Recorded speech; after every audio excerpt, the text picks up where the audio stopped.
नमस्कार दोस्तों। आज 8 फरवरी है और आज के द हिंदू में क्या और क्यों पढ़ें इसे लेके हम फिर से हाजिर हैं।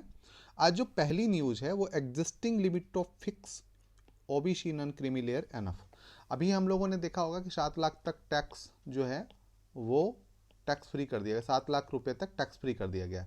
तो इसमें भी एक सवाल उठा कि जो ओबीसी हैं उनको, ओबीसी आप लोगों को बता दूं, ओबीसी अदर बैकवर्ड कास्ट, अन्य पिछड़ा वर्ग जिसे कहते हैं, उसे भी आरक्षण नहीं मिलता है जब उनकी आमदनी 8 लाख से ऊपर हो जाती है। 8 लाख से वार्षिक आमदनी से ऊपर वालों लोगों को क्रीमी लेयर माना जाता है। मतलब इन्हें कहा जाता है कि अब ये अच्छे लोग हो गए हैं या अब ये इतना कमा ले रहे हैं कि इन्हें आरक्षण की जरूरत नहीं है ना। तो इसलिए इन्हें नहीं मिलता है। तो इसी पे बात की गई है कि अब जो है ये एनफ है और 8 lakh and more exclude OBC from availing them self reservation, है ना। इसके बाद जो है इनको रिजर्वेशन नहीं मिलेगा। ठीक है। इसके बाद जो दूसरी न्यूज है वो है SC decline to take a plea against elevating lawyer.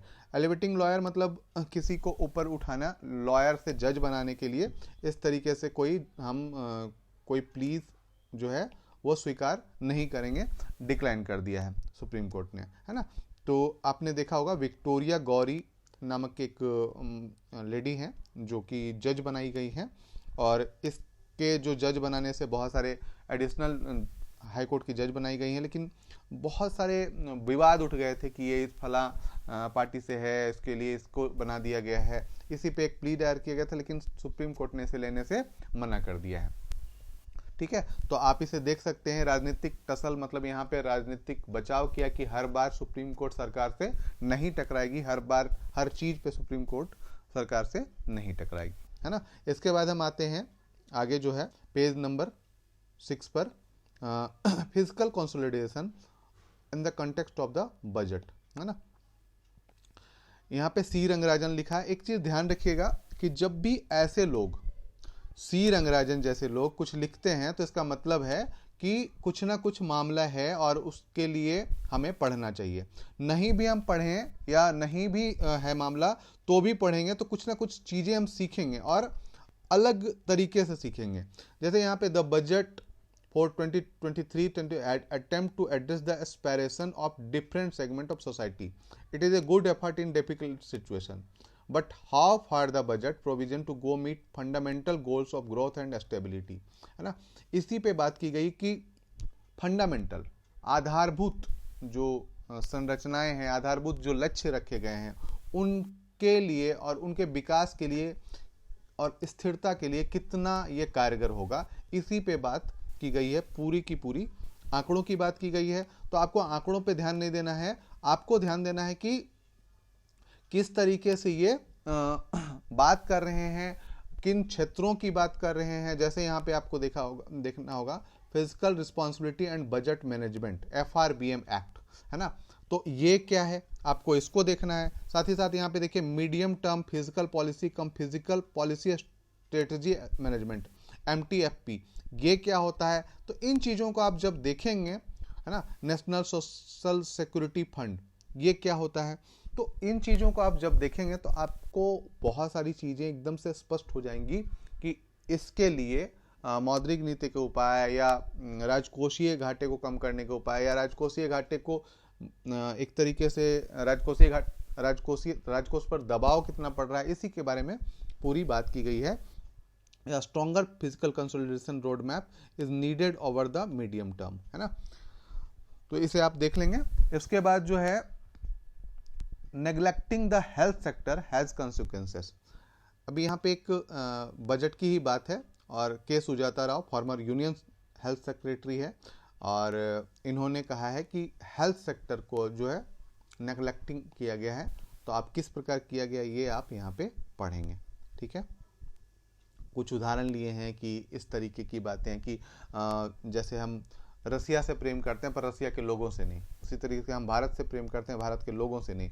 Covid की बात की गई है, कुछ आपातकालीन जो सिचुएशन है स्वास्थ्य के लिए उसके लिए बात की गई है। ठीक है। तो आप इसे देख लेंगे। उसके बाद फिर से बजट ही है। देखिए दोस्तों, जब भी अब इधर चलता रहेगा तब तक बजट जो है हमारे यहाँ चलता रहेगा। बजट तब तक नहीं खत्म होगा जब तक कुछ टाइम ना गुजर जाए, है ना।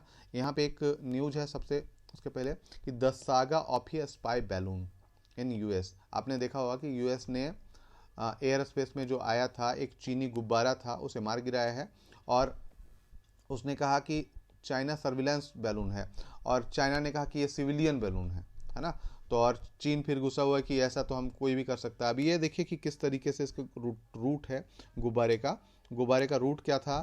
तो देखिए इस तरीके से रूट था। मतलब आप समझिए कि ये पूरे अलास्का से होते हुए अमेरिका मामला है ना। तो ये पूरा का पूरा एरिया जो है इस क्षेत्र में एक तरीके से सोचिए जापान को पूरा लेते हुए, रसिया के क्षेत्रों को लेते हुए, अमेरिका कनाडा होते हुए मुख्य भाग में अमेरिका के मुख्य भूमि में पहुंच गया था, है ना। तो इस तरीके से यदि करा जाता है तो इसी के बारे में पूरी बात की गई कि क्या हुआ है ना। और ऐसा हमारे अंडमान निकोबार में भी देखा गया था, इसी पे भी बात की गई है ना। तो क्या यह अंतर्राष्ट्रीय नियमों के खिलाफ है या अंतर्राष्ट्रीय नियम इसकी अनुमति देते हैं, इन चीज़ों पे पूरी बात की गई है, ठीक है। और किससे मारा गया, किससे गिराया गया, है ना। How was the balloon shot down, है ना। What has the union budget allocated minorities अल्पसंख्यक कौन कौन है आपको पता ही होगा, है ना। बौद्ध, सिख, जैन, मुस्लिम, पारसी, यहूदी, ये अल्पसंख्यकों में गिने जाते हैं। तो इनके लिए क्या किया गया है। सामान्यतः एक चीज ध्यान रखिएगा कि जब भी माइनॉरिटी की बात होती है तो हम सीधे सीधे मुस्लिम समझ लेते हैं, और उसमें देखिए हम किसकी बात करते हैं फिर, नई मंजिल, उस्ताद, है ना। तो इस तरीके की बातें करने शुरू कर देते हैं। तो क्या हमारे देश में सिर्फ मुस्लिम ही अल्पसंख्यक हैं और कोई अल्पसंख्यक नहीं है? तो अन्य लोगों के लिए कौन कौन सी योजनाएं चलाई जा रही हैं? जैसे एक योजना चलाई जा रही है जियो पारसी। आपने देखा होगा कि पारसी जो है उनकी जनसंख्या बहुत तेजी से कम हो रही है, और इनके मतलब बर्थ रेट को बढ़ाने के लिए ये योजना चलाई गई है। तो इस प्रकार की कई योजनाएं हैं जो चलाई जाती हैं। यहाँ पे देखिए Muslim, Christian, Sikh, Jain, Buddhist and Parsis was included a little more than 50% down to. तो यहाँ पे आपको देखना है कि कौन कौन सी योजनाएं हैं और क्या उनमें कम किया गया है या क्या उनको अधिक पैसा दिया गया है। तो ये चीज़ें आपको देखनी है। इसके बाद जो अगली न्यूज़ है वो है CAR T cell therapy the next step toward a holistic treatment of cancer, है ना। ये कैंसर की दिशा में CAR-T, है ना, एक कैंसर की दिशा में रिसर्च के मामले में, है ना, रिसर्च करके इस दिशा में एक अगला स्टेप टुवर्ड्स हॉलिस्टिक ट्रीटमेंट, मतलब एक संपूर्ण जो उपचार है उसके बारे में बात की गई है। टी सेल थेरेपी, आपको यह पढ़ना है कि सेल थेरेपी क्या होता है। आपको पता होगा जब किसी व्यक्ति को कैंसर होता है तो एक कोशिका जो होती है जिसको हम अंग्रेजी में सेल कहते हैं, उसका असामान्य विस्तार होने लगता है ना। और असामान्य विस्तार होने के कारण वो अन्य कोशिकाओं को भी प्रभावित करने लगती है, जिसमें मान लीजिए कि एक स्किन है, तो इस स्किन में जो कोशिकाएं हैं वो रोज मरती हैं और रोज जन्म लेती हैं। आपको ये पता होगा, है ना। हमारी कोशिकाएं हर पल मरती हैं और हर पल जन्म लेती हैं, लेकिन किसी का अत्यधिक तेजी से बढ़ना कैंसर का कारण बन जाता है ना। तो ये क्यों बढ़ती है और इसको कैसे रोका जा सकता है, इसी पे बात की जाती है। हमेशा सेल को रोकने की बात की जाती है कि वो सेल या तो आप देखते हैं कि काट के निकाल दिया जाता है, जैसे आपने देखा होगा कि कई बार ब्रेस्ट कैंसर में ब्रेस्ट काट के निकाल दिया जाता है। तो इस तरीके की चीजें की जाती हैं। तो उसको क्योर करने के लिए ये CAR T सेल थेरेपी की बात की गई है। इसे आप पढ़ेंगे तो बहुत आसानी से क्लियर हो जाएगा और इसे समझ जाएंगे आप, है ना। इसके बाद जो है अगली न्यूज, अमित शाह ने कहा है पेज नंबर 11 में, यहाँ पे, है ना। LWE लेफ्ट विंग एक्सट्रीमिज्म, जो वामपंथी उग्रवादी हैं, रिलेटेड वायलेंस, उससे संबंधित हिंसा down by 76% in 2022 from cases in 2010, है ना। 2010 से 2022 में 76% तक कमी आई है ना। तो अब आपको ये जानना है कि वामपंथी उग्रवाद जो है या लेफ्ट विंग एक्सट्रीमिज्म या LWE जिसे कहा जाता है, वो किन कारणों से फैला, है ना, और इसको रोकने के लिए क्या क्या उपाय किए गए हैं। ठीक है, तो ये आप देख लेंगे। इसके बाद है oil still needed while world transition to clean energy system. अभी आपने देखा होगा कि हम लोगों ने एक जेट पी नाम के वो किया गया था। तो जेट पी क्या है कि ट्रांसमिशन करने की बात थी, कि जो हम लोग परंपरागत जो चीज़ें कर रहे हैं उससे ट्रांसमिशन की बात की गई थी, परंपरागत चीज़ों से लेके हम रिन्यूएबल एनर्जी की तरफ। लेकिन यहाँ पे उन्होंने कहा है कि oil still needed while world transition to clean energy. अभी ज़रूरत रहेगी ऑयल की, कि हम इतने सक्षम नहीं हुए हैं कि ऑयल की ज़रूरत ख़त्म हो जाएगी।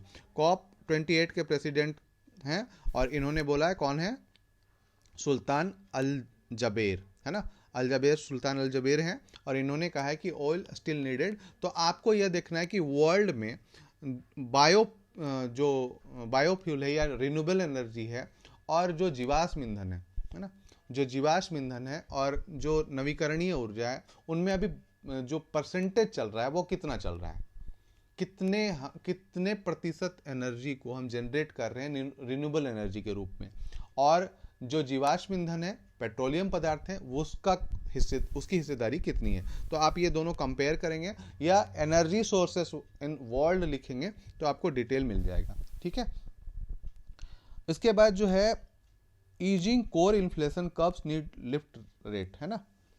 ईजिंग कोर इन्फ्लेशन,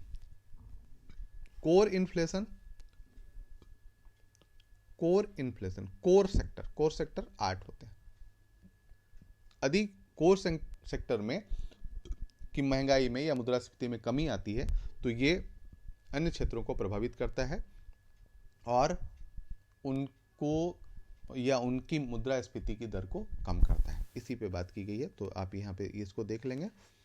इसके बाद जो अगली न्यूज है, लास्ट न्यूज है, energy security no longer global, है ना। यहाँ पे जो रोजनेफ्ट है, ये रसिया की सबसे बड़ी कंपनी है, रसिया's पावरफुल ऑयल एग्जीक्यूटिव एगोर सचिन सेड, है ना, यूनिफाइड ग्लोबल एनर्जी मार्केट। तो रोजनेफ्ट जो है रसिया की सबसे बड़ी कंपनी कह लें, और इसने कहा है कि energy security no longer global, है ना। अब जो एनर्जी सिक्योरिटी है, ऊर्जा सुरक्षा है, वो वैश्विक स्तर पे नहीं रह जाएगी। इसके लिए बात की और कुछ चीज़ें इसमें उदाहरण दिए हैं और कुछ चेतावनी दी है एक तरीके से, है ना। There is no unified global energy market and energy security is no longer global. Russia powerful oil executive Igor's to check volatility in prices and ensure smooth transition to net zero, है ना। तो इसी पे बात की गई है और नेट जीरो एमिशन पे भी बात की गई है। तो आप इसे लाइटली भी ले सकते हैं, कोई बहुत बड़ी बात नहीं है, और जितना भी पढ़ा आपने उसको पॉइंट आउट कर लेंगे और जो जो मैंने कहा उसे नोट डाउन करके उस पर सर्च करेंगे और उसे उसी दिन आज ही ख़त्म कर लेंगे। ठीक है, तो आज के लिए इतना ही है दोस्तों। यदि आपने अभी तक लाइक शेयर सब्सक्राइब नहीं किया तो प्लीज़ लाइक करें, शेयर करें एंड सब्सक्राइब कर लें। Thank you.